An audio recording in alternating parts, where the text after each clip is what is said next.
Okay, hello everyone and welcome to this discussion meeting, Systemic Change from Words to Action.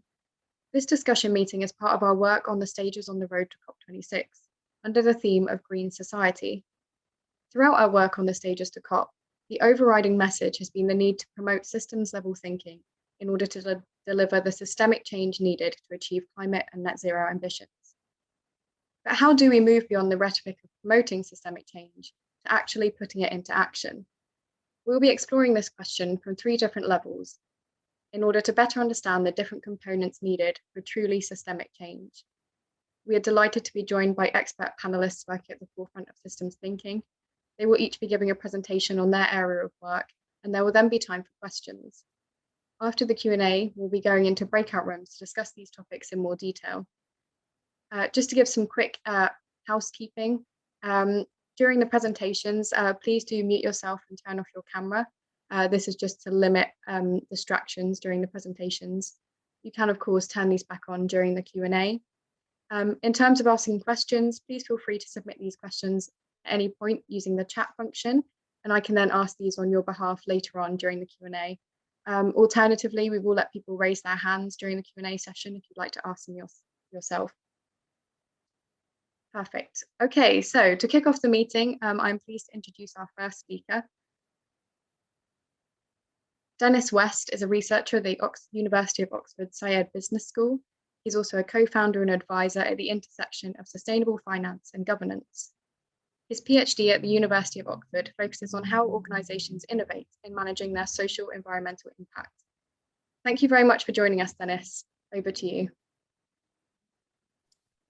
Thank you very much, and thank you for organizing this event on systems change. And you and your organization, you're representing the scientific and professional field that has been growing in influence over the last 50 years. I'm really delighted to discuss with you the findings that we have from the Decisive Decade Report, Organizing Climate Action. We take, as I said, and I'm sharing screen now, we take a organizational view on climate action, which in that sense focuses on the collaboration practices and the practices around building partnerships across fields, and how climate action can overcome the challenges of fragmentation of that field. We collected several different types of data, interviews, documents, and we conducted network and document analysis to find out what are the current practices, but also how can we can overcome the challenges that the climate action field is now facing. Just as a beginning, what you might experience in your own work is that we suffer from three main challenges, and I'm happy to discuss other challenges that you face in the breakout rooms. We found, first of all, the fragmented and uneven involvement. Fragmented, that means different fields, different disciplines, different sectors are trying at their best or trying different ways to get on a net zero pathways. But we also want to highlight the uneven involvement of different geographies like the so-called global south, that has not been equally sufficiently represented in those conversations and in those partnerships. So we looked at also the different frames that are guiding those partnerships. And as you can see is that from healthy recovery to climate justice, there are overlaps, of course, but there's essentially a need to come up with a connecting narrative, which we will outline later on. And finally, connected with the competing frames and with the fragmented climate action field are the narrow and short-term funding practices that we saw that are basically focusing on themes rather than partnerships, and rewarding individual action rather than collaborations across organizations. So I'd like to just highlight these three challenges ahead as we move to the D7 framework, the Decisive 7 framework that we came up with when we analyzed the data. And we want to also discuss this with you and further engage on those issues, because the three fundamental processes that guide catalytic collaboration, that moves from incremental to a wide-ranging systemic change that we have seen in several other fields, are the following: highlighting the need for climate action, highlighting the impacts of climate change, the climate emergency, orchestrating climate action, and operationalizing net zero goals and different instruments and tools of accountability within organizations and within sectors. So these three processes are what our interviewees and the organizations that we surveyed really focus on. And it is really at the intersection of those three processes that we find there is most potential for improvement, and what we like to discuss in the breakout rooms as well, how we can connect these three processes in a better way. Now, these processes are basically focusing on different aspects of climate action. And when we talk to activists on the ground, to humanitarian organizations, and to investment analysts, there is one thread that connects all those actors that would traditionally not see themselves as being part of the same endeavor. And well, this invisible thread could be made visible by understanding your own organization's role within climate action, but also your partner organization's role. But understanding the role is really important, that we emphasize that in this typology of 7 roles. So we call them these 7 because we think that those are the roles that organizations fulfill, maybe 1 or 2 or more at the same time, but they are roughly these roles that are really making up the big and successful partnerships that we've seen in the last 5 years since the Paris Agreement. So let me move to explain those one at a time. Well, the shakers, you will recognize, raise public awareness and advocate for action. I don't need to explain that more. Analysts, as we have assembled in this group, probably many here, would associate themselves with the role of generating scientific evidence. We have the playmakers, who play, as in sports, the crucial role of allocating the different resources to other climate action organizations. And we have the weavers, whose role has been probably a little bit invisible these days, but weavers are important to convene organizations across sectors and shape public and corporate policy. So for me,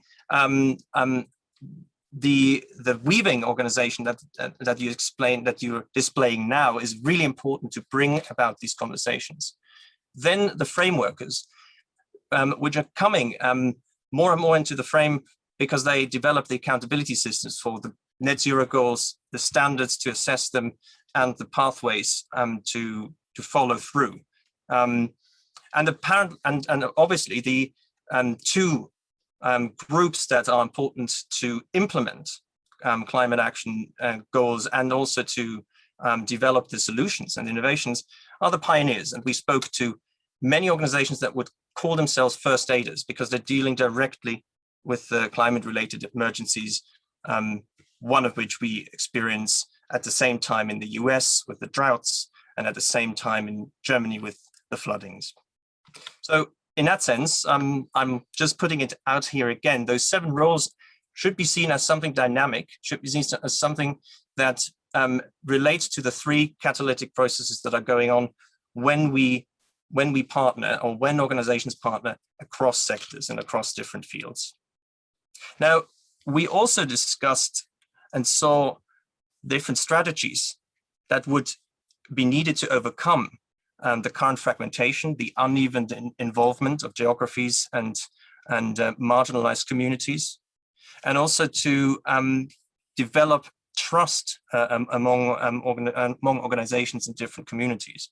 So rather than going very deeply, because we only have 10 minutes, I want to just highlight that the developing a shared narrative is one way that we can overcome those different fragmentations by understanding which parts of the health recovery connect, for example, to the Sustainable Development Agenda, which parts connect to the important agendas around the net zero, race to resilience and race to net zero. So in that sense, that is something that is really a need and has been expressed by many of our interviewers. Then, of course, building trust, and it sounds simple, but building trust through creating forums and spaces for negotiation that really include the Global South and other marginalized communities. And maybe the third for us as scientists and professionals, seems to be an obvious one, but it is very difficult to implement, strengthening accountability. So these accountability systems, from disclosure regulations to science-based targets, they can only really survive if we attach the necessary accountability systems to them. And we, as professions, I think there will be a revival of professions, and I'm happy to discuss that in the breakout rooms as well, how the professions can play a more active role in strengthening the accountability. Now, the research we've done also involves two case studies, the climate finance initiative and climate health initiatives that are largely disconnected at the time when we were researching them. And the interesting thing is that we looked at one D7 role in particular, the playmakers, philanthropic foundations. And as you will see in the report, initiatives that are members of those initiatives with at least two ties, they make up the most of that network, the majority of that network. And the yellow, the orange diamonds represent the philanthropic foundations, and they connect the two very distant fields that have not been connected on an operational level, but are connected through the philanthropic foundations. So we learned two things from this. One is the enormous convening power of philanthropic foundations, that they might use more to connect, for example, health and finance initiatives that have not been connected in very deep forms. And we would also encourage from that research to look more deeply into the other D7 roles and how partnerships are made up of shakers, of frameworkers and first aiders, for example, because we don't see in that sense the catalytic collaboration without understanding the roles that the organizations fulfill. And you might think of, so what are the next steps? Because the theme of today is moving from words to action. So of course we would like to encourage engagement with other organizations on catalytic collaboration, and to really find out what does that mean from moving from incremental to catalytic, and also continue, of course, research. And it's important there to think about catalytic collaboration in a reflexive way as well. How do we as researchers and professionals engage with organizations in certain ways? How do we build better partnerships? And as questions for the breakout rooms, I would suggest that we think of the roles your organizations are taking. So how do you see your organization's role and your partner organizations? You might also want to think about, if you implemented the D7 framework, if you thought about all those roles in a self-diagnostic way, then what would change? What would change in your strategy to build a common narrative, your contribution to building trust, and third, to build systems of accountability. So in short, we have a responsibility to think about, as professionals and scientists, about the mechanisms of catalytic collaboration. And I would encourage reading the report. I would also encourage conversations and further criticisms and constructive feedback as we move forward in this work together with you. With that, I give back to. Thank you, Dennis. That was great. Really great to hear about the different ways you can think about catalytic collaboration. One of the key things that's come out of all of our events so far on the road to COP has been the need for collaboration, both between sectors and within the environmental sector itself. So I look forward to seeing what comes out of your breakout discussions later on. Thank you very much. So I'll go straight on to introduce our second speaker, and that's Dr. Stuart Capstick, Deputy Director of the Centre for Climate and Social Transformation at the University of Cardiff. There he leads research on real-world trials for emissions reduction, ranging from individual level behavioural interventions to national level policy innovations. Stuart, over to you. Thank you for joining us. Yep, that's showing fine, thanks. Good, great. Okay, so hello everyone, I'm Stuart Capstick. I'm Deputy Director of the Centre for Climate Change and Social Transformations, or CAST for short. And my work focuses mostly on field trials and interventions these days for sustainability. I've also been an active member of the Tyndall Centre for many years. And my starting point for work on climate change has been my home discipline of psychology, so environmental psychology to be precise. My PhD research involved looking at how people think and talk and act in relation to climate change. And a basic premise of environmental psychology is that individuals are causing climate change, and so individuals, people, the public, whoever, need to act to tackle climate change. So as the environmental psychologist Robert Gifford put this over 10 years ago, the fundamental unit of analysis for climate change is the person, and ultimately amelioration, good word that, of climate change occurs at the individual level. Now, this sort of logic has led to a huge number of studies, increasingly huge number of studies that try to promote so-called pro-environmental behaviour, green behaviour. These have primarily been done in the global north, so Europe, USA, although not exclusively. And typically these sorts of studies and interventions address things like recycling, home energy use, and transport behaviours. So these, when it's intervention studies, they've tried to get people to do fewer bad things, essentially, and more good things. And alongside this, there have been studies, including work that I've done, looking at how people perceive climate change and promoting better engagement and understanding. So that's all well and good, but this way of doing things has been increasingly challenged in recent years, I would say. So there's one influential and well-argued paper from Michael Maniates back in 2001, so a while back now, which questioned exactly this sort of framing and that focus on individual behaviour. Another paper by Lewis Akenji has argued that this sort of focus amounts to scapegoating individuals, and that green consumerism is not where we should be looking for solutions. And I've also written on this and argued with others that the sorts of behavioural approaches we've tended to see don't really meet the need for more radical and transformative change. So there are a range of other critiques out there as well, but what they really sort of share is the idea that it's essentially misleading to put the focus on individuals, or that the focus on action has been of the wrong type.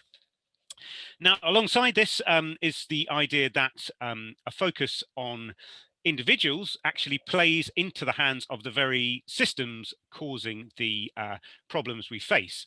So it's not a coincidence, for example, that the major oil and gas corporations are very keen for you to think about your own carbon footprint, mainly because it takes the focus away from them. And in light of that, another paper, this one, Discourses of Climate Delay, I've been involved with, has argued that individualism of this sort, kind of in the wrong hands, has the potential to delay and impede and distract from more far-reaching action. And so all of this together, I think, leads us to the present time, where really the idea of individual action on climate change has taken quite a battering. Unfortunately, however, I think a lot of the recent pushback against the role of individuals misses a really fundamental point, and that's that individual action and systemic change are not actually separate things. They're two sides of the same coin. And so in the end, it's a false dichotomy to separate them. Now, having said that, I think, first of all, we should recognize that people very much live and act in the context of their society and circumstances. So this is why some people wake up in the morning and go to tend their livestock, whereas others, like me, wake up and go and spend their days in front of a computer. And in fact, in a lot of the behavioral research, this has been acknowledged widely. So in that paper by Robert Gifford, he does talk about structural factors being external to the individual being much more powerful. But, and I think it's a large but, this isn't just some cage that we live in, where we have no agency, no influence on our circumstances, or more broadly. And in cases where people do take a course of action, this can have ripple effects beyond just that one person, and these ripple effects can continue in ways we might never see or even imagine. So in other words, our behaviours are contagious and can be part of reshaping what's normal and acceptable. So to give an example, it used to be very rare to be vegan or even vegetarian, but that's become increasingly commonplace, even fashionable. So, and this started with a small number of people initially changing their diets, which has had a snowball effect, whereby the more people that do this, the more this affects others, and so on. And this has also been shown kind of at a spatial scale in the take up of solar panels. So if a house installs a solar panel, this has a measurable influence on the likelihood of other houses nearby doing so. So the two maps shown here are solar installations 5 years apart in Connecticut. So the first sort of seeds of installations were planted in 2008, and these have then grown into localized patterns of growth in the use of solar panels. Changes in behavior and norms, I think, also shift what is possible politically. So the NGO Climate Outreach that I work with quite a bit argues that when low carbon ways of doing things start to become normal and expected, this then raises the demand, the pressure for supportive policies. This helps form a social mandate or pressure for action, and that in turn can shape more ambitious climate policy. So this is the sort of linkages between individual action and behaviours and more systemic change that I think we need to be thinking about. Now, unfortunately, that can go the other way too. So, for example, in the case of more recent years, in the UK at least, where we've had a kind of more perverse shift in behaviours and norms, such as the growth in use of SUVs.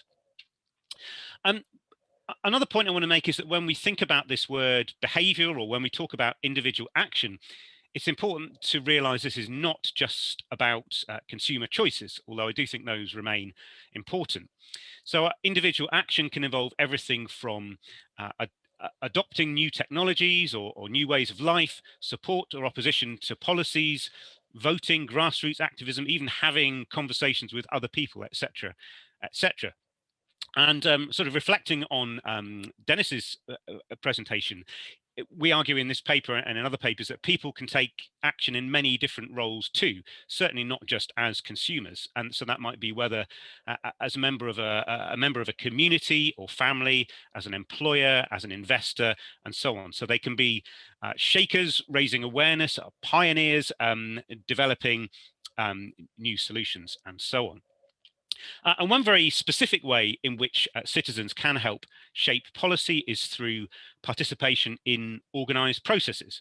And there's in fact a commitment in the Paris Agreement, Article 12, for parties, so all those countries part of the COP process, to enhance public participation.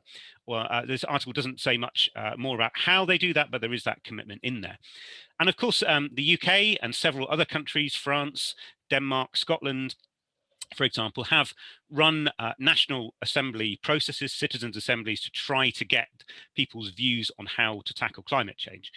And a further initiative I'm involved with is trying to do this at a global level, so to build momentum on policy and for action around the world. Now, I think this is really at the other end of the scale of individual participation on climate action from that sort of rather narrow view of consumer choices.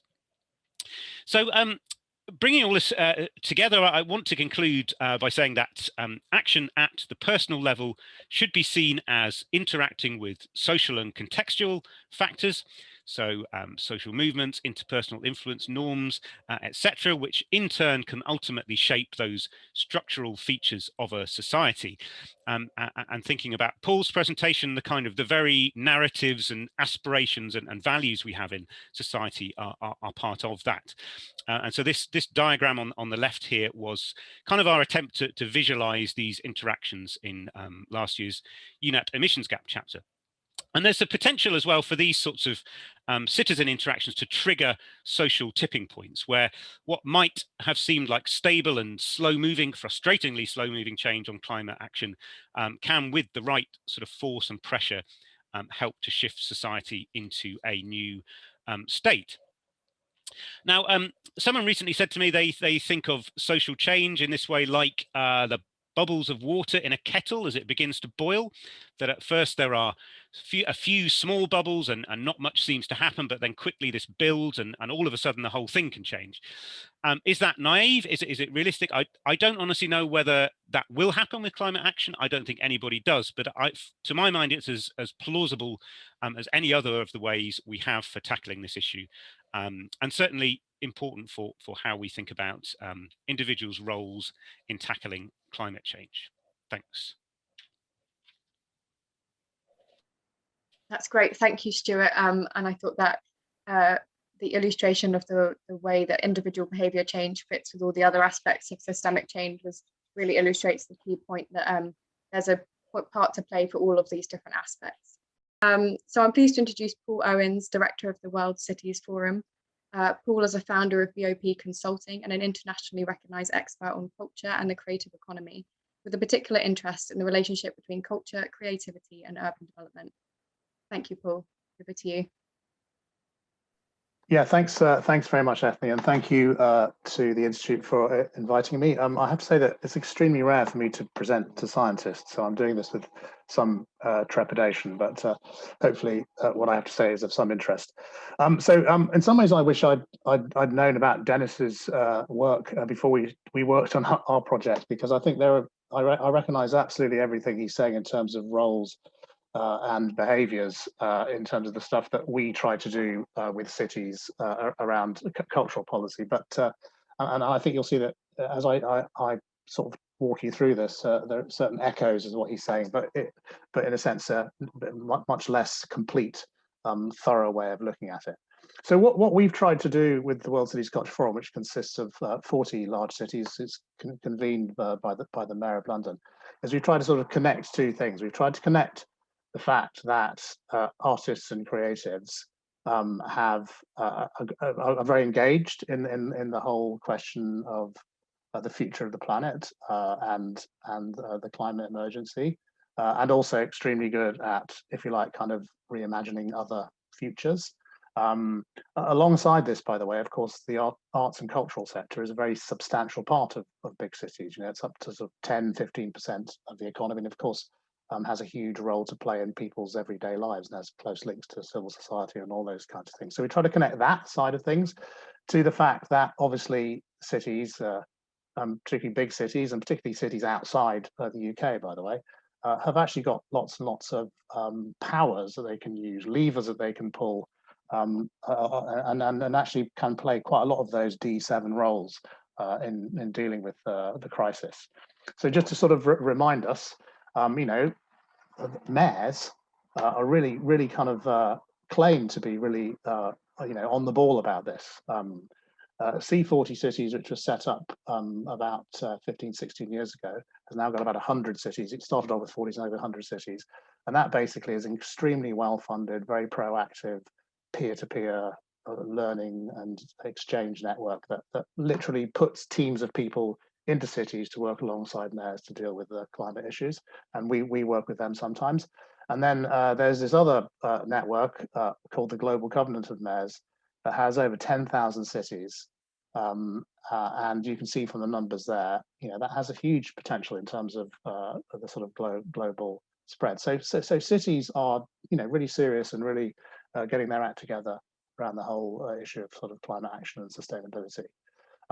Just to give you some very quick idea about what sorts of powers cities have, and many of you will know this already, but it's just worth reminding ourselves. This is the Oslo climate budget, which I'll come back to in a minute. But you can see there just those three very simple words on the right-hand side: buildings, waste, and transport. Mayors and city administrations can make a huge difference in terms of the decisions they make in those areas. And I'll come back to this at the end. How you actually do that can make a very, very big difference. How you actually create those frameworks of accountability, to use Dennis's language. So that's the sort of the city side. On the sort of artist and creative side, as I said, surely one of the great potentials with involving arts and culture is this ability to sort of imagine the future. I recommend this fantastic book by the Indian writer Amitav Ghosh, for The Great Derangement. But it's interesting, he actually questions whether artists of our age have actually really grasped the actual nature and seriousness and full import of the crisis. He's particularly critical of Western artists, I should say. And he actually, in a way, kind of to sort of use the title of our talk, he actually questions whether artists can even find the words, let alone incite action. And I do think that is actually quite an important point. And I thought I'd give you sort of two examples of interesting approach from an artist's point of view. This is the work of Oliver Eliasson, who's a sort of Icelandic-Danish artist, and this is a piece of work called Ice Watch, which it's a sort of installation, an urban installation, which he's done several times since 2014. 2012, actually. The first one he did was at COP21, where essentially he takes a big chunk of a glacier from Greenland, and he creates a kind of an ice sculpture with it, and he just lets it sit there for several weeks, and the ice just slowly melts away. And I actually went to the one in Paris in COP21, and it was actually staggeringly moving and sort of incredibly sort of powerful piece as you walk past every day and saw the ice. And what was amazing was just to see the human interaction with the globes, the ice, and just to sort of see the impact it had on a human level. But I guess what you'd say is that he's a sort of shaker, isn't he? But there isn't much going on after the shaking, and I think that's probably true. So it's powerful, but I would say kind of limited. Take the work of Yves Mosher, who did this amazing piece of work starting way back in 2007 called The High Water Line. I think there's probably a little bit more of the D7 roles going on here. So what Mosher's work does is it basically takes data on water lines, and then what she does is she tries to kind of visualize that and make that concrete and real. And the way she did it in New York on this project was she had this little chalking machine, as you can see in that picture there, and she literally drew the line that the water would be at if it rose by 10 meters. And then she had these incredible light beacons in the parks, that was in Central Park, that showed you where the water would be if it came up. And the great thing about this is it was funded by the city, is that essentially it took many, many months. She walked 70 miles, and all the way along the line, she would be stopping at community centers, schools, colleges, and doing workshops, and trying to kind of frame it and trying to kind of think of sort of citizen-based solutions. So I guess what we've been trying to do with our cities, and I think we've probably used some of the thinking, not as sophisticated as D7. Some of the thinking's about trying to kind of connect things. We've tried to say, well, how can we make this a little bit more systematic? So we've done quite a lot of work with them and tried to pull together the stuff that they're doing already, and then try and point to good practice. And what I'll do as I finish is I'll just sort of point to the sort of four elements or the four dimensions of this. They're not really stages as such. They're basically four elements. The first is, cities working with the cultural sector can actually they can actually raise public awareness. They can do that thing of highlighting, to use the word, Dennis's word, very, very, very successfully. And every single city in our network now has actually quite an extensive and sophisticated program that it funds or it enables or it encourages across its arts organizations across its city that deal with this issue. I can't tell you how many biennales, for example, across our city. Our cities will focus now on environmental issues and on climate change. And then there's also lots of really interesting new kind of program ideas. So in New York City, they've got this great, still relatively small, but I think increasingly important organization called the Climate Museum, which essentially uses the idea of a cultural organization museum to engage with environmental issues. The second two things, which is resources and supports and partnerships and innovation, those are really quite narrowly focused. They're much more about trying to make sure that the cultural and creative sector itself is accountable and is kind of contributing to climate action goals. So it's more of a kind of sector organization approach. And there are loads and loads of examples. I think one of the best, most interesting sort of partnership setups in the UK is in Manchester. There's a great thing called MAST, which is Manchester Action Art Sustainability Team. And that's basically 50 organizations working with the local authority, working with community groups, working with business, trying to sort of see how the cultural sector can help other people achieve their climate action goals. And then finally, policy and strategy. It's almost like, even though you might think of policy and strategy as words as opposed to action, the reason why policy and strategy is so important and why most of our cities would now have climate action and environmental measures inside their cultural policy is because it does that framing, that, you know, getting ourselves into the kind of a common narrative that Dennis also talked about. So that's just finally to finish an example of just some of the sort of top tips we've tried to pull together for our cities.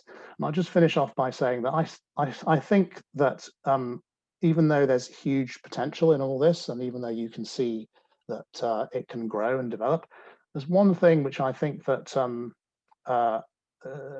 isn't really explored and which I think cities and public officials pull back from, and that's really the extent to which they can support culture as a sort of aspect of behavior change. And I think the reason for that is because people are very kind of nervous about it turning into propaganda. And I also think it's because there's often a lot of the relationship between officialdom and arts and creative community, I think, is often quite complex and quite challenging. And just finally, to finish off with Oslo climate budget, you'll all know about this, but that's actually the single most systemic approach to sort of culture-based climate action that I've come across in our network.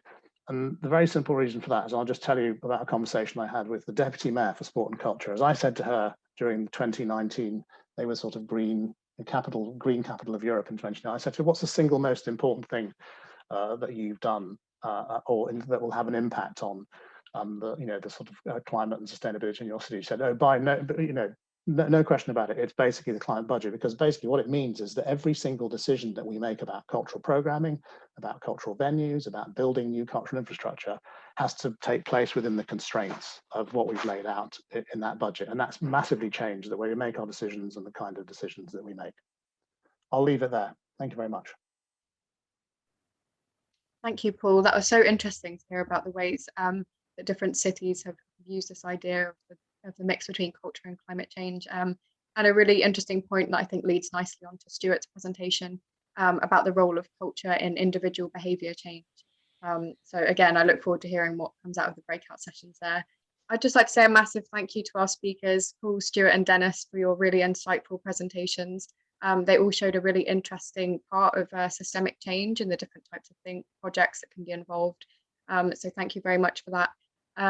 I'd also like to say thank you so much to all our attendees for taking part in the discussion. I hope you found it interesting and informative.